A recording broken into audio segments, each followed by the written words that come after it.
Hello everyone, please be welcome to this new episode of ChemiWorldClasses. Actually, today we are here on a special location, as you can see. This is the Desierto de los Leones National Park. It's a very beautiful place here in Mexico City, right? So you can walk through the forest and you can visit a lot of interesting places here, right? Okay, in today's video, I am going to talk about a very interesting topic for me, right? That it is about science. So in this video, you will find um, one proposed definition of science. I am going to talk about the importance of science in our daily life, especially because you need to be very careful because we have nowadays, more than ever, a lot of access to information. However, you need to be more selective in order to know what information is correct and what information it isn't, right? So for me, it's a great pleasure to be with you. And please remember, if you like the contents of these videos, so you can click the subscribe button. You are going to help me a lot with that. And also, please do not forget to visit the other channel that is my Spanish channel that it's called Mundo. Additionally, if you have comments or questions, or do you need some help for preparing exercises, homeworks, and exams, please do not hesitate to contact me. I am very glad to hear about you. Okay, that's excellent. So please be welcome again to Chemi World. This is your place. Give me a like. Please be welcome.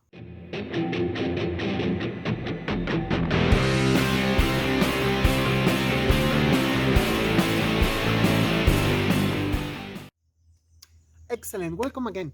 So this video actually it's going to be divided in two parts, right? So this is going to be the first part. As I said previously, I am going to talk about science, but in the second video that it's going to be the continuation for this one, I am going to talk about an important issue that it's the scientific method, right? In order to prepare this video, actually I consult this book.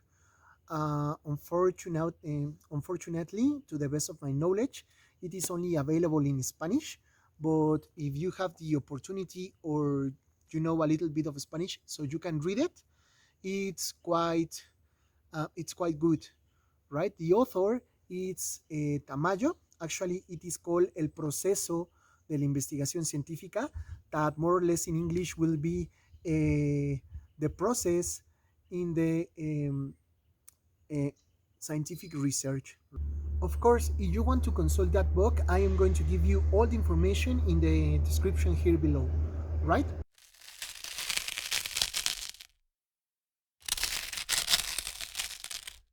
Okay, so we're going to talk about science, right? So what is the importance of study science? Science in general is not only for the scientist, as you may think, right?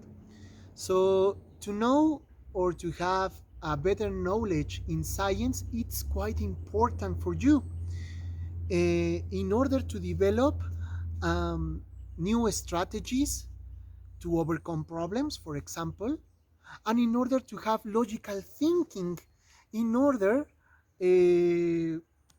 for not to be a victim of people who has bad intentions, right? Or in order to be aware about the things that you are using on your daily life, such as chemical products or the food that you are eating, for example, right? So those are examples of the uses that we can give to science, right? The idea is to develop our brain and to be every day more conscious about what is the reality that we are living, right? So what is the world in which we are? And actually, I would like to start this video with this question for you, right? Where did the science come from? Was it in a laboratory? Was it in a very high technology research center? No, the answer is no. Actually, um, the human life and the human development as a species has been closely related with the development of science. Actually, the basic process that is involved in the acquisition of knowledge in terms of scientific meanings is the observation. What does that mean? Observation is not only to see the world that is around us. No, you need to pay attention. So you need to focus your attention in an object, for example, or in a phenomenon that is occurring in the nature, in order to try to obtain information about it.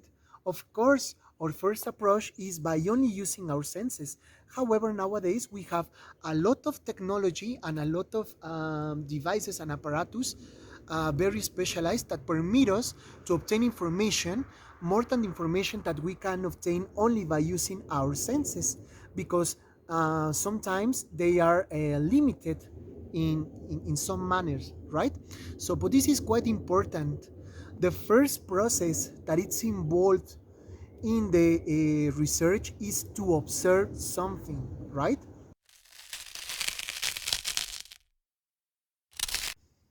And okay, up to this point, I have already talked about the importance of science in our daily life and more or less the first step, right? That is related with the process of observation. But the next question is, what is science? Is there an unique answer to that question? And no.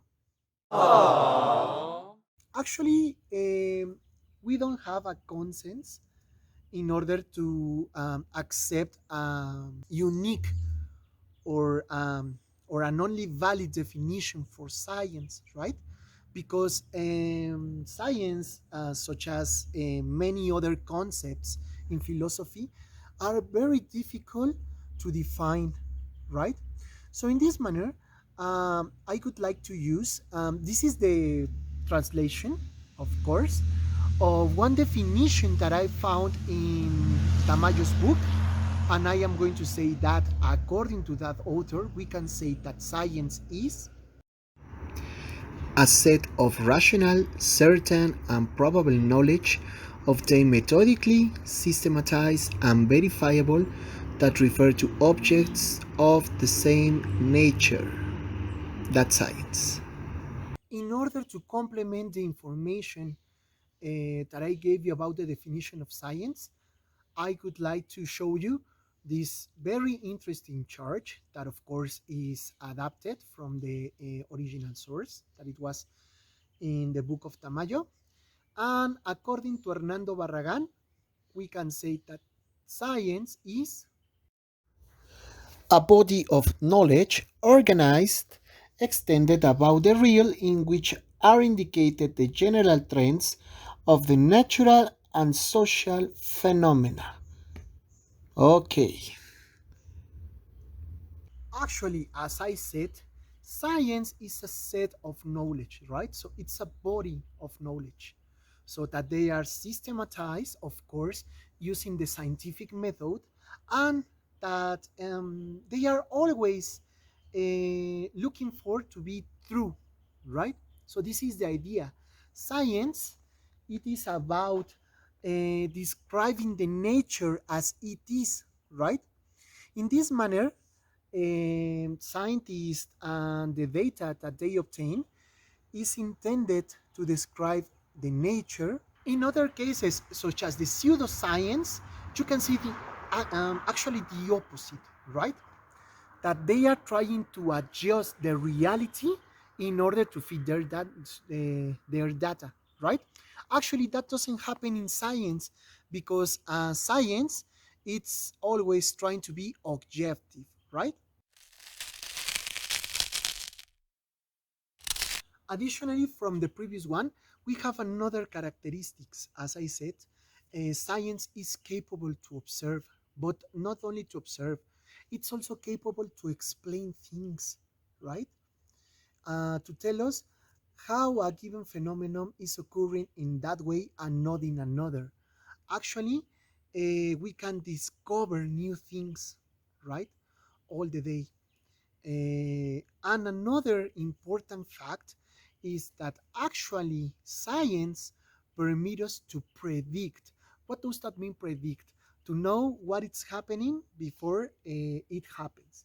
Actually, this is one of the characteristics of science that when you have more a solid theory, you can predict what is going to happen when you change the variables of your system. This is the importance of science.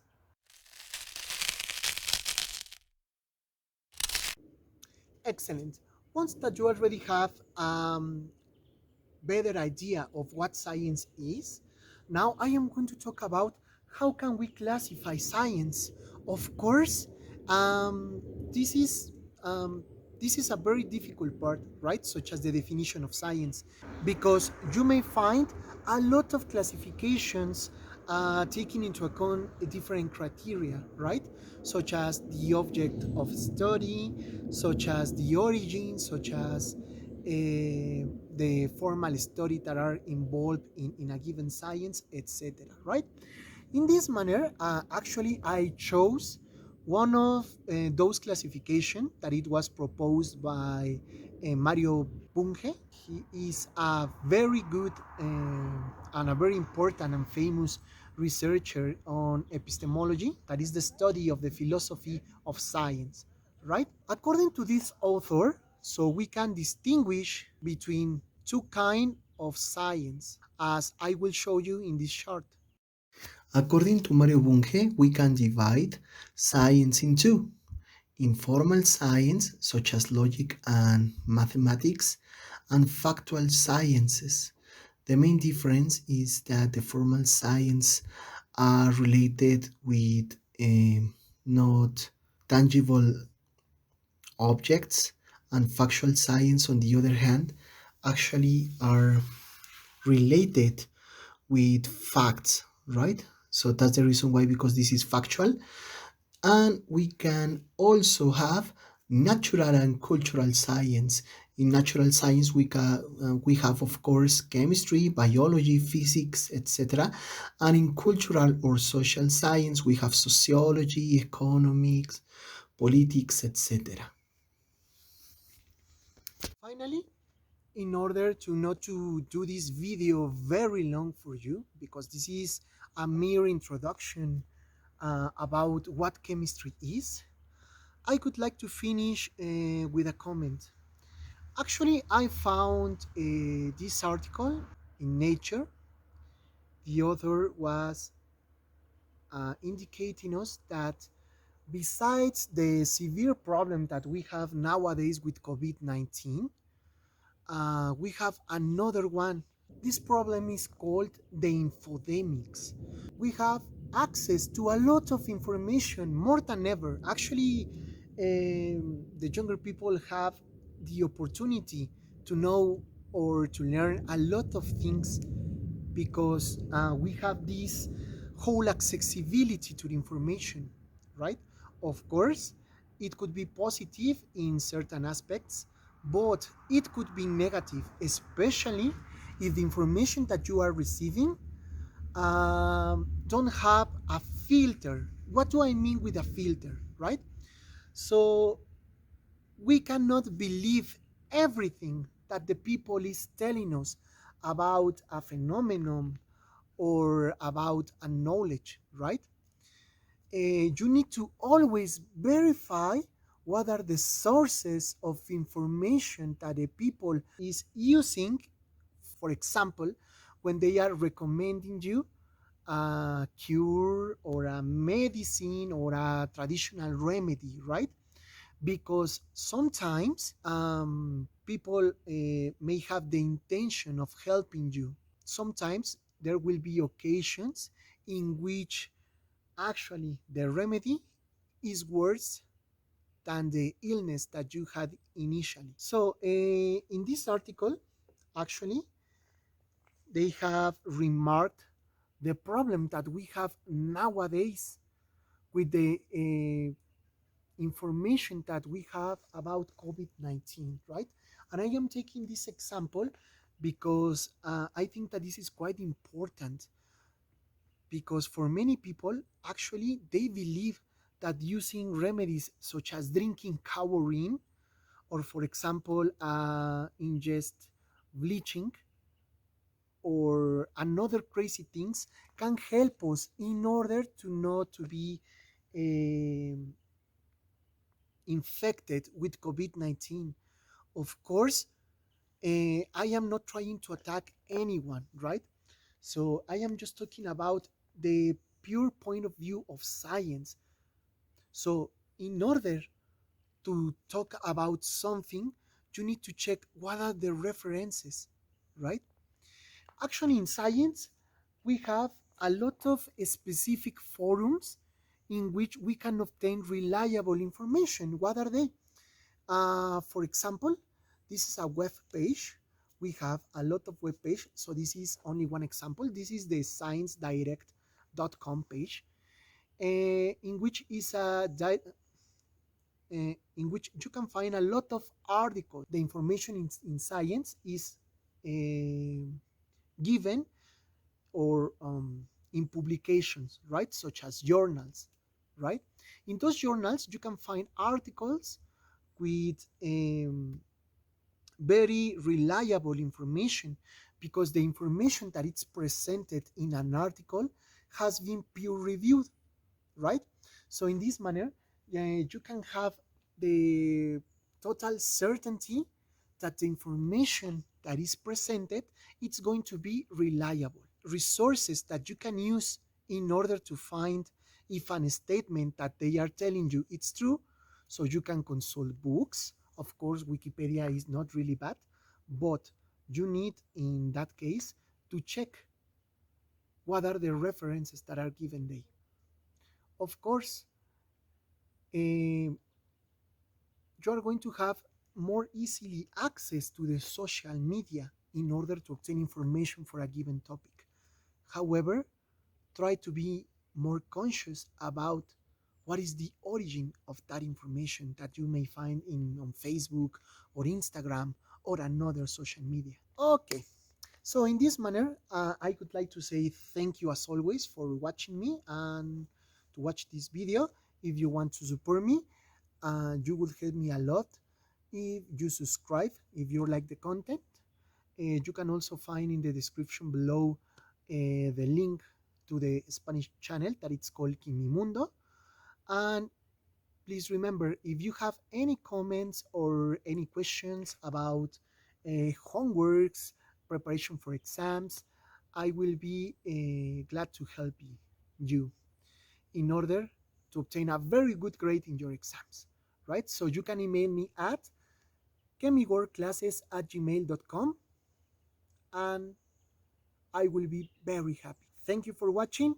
See you in the next episode about scientific method in this your channel ChemiWorldClasses, your space. Please be welcome and have a nice day. Excellent. Give me a like.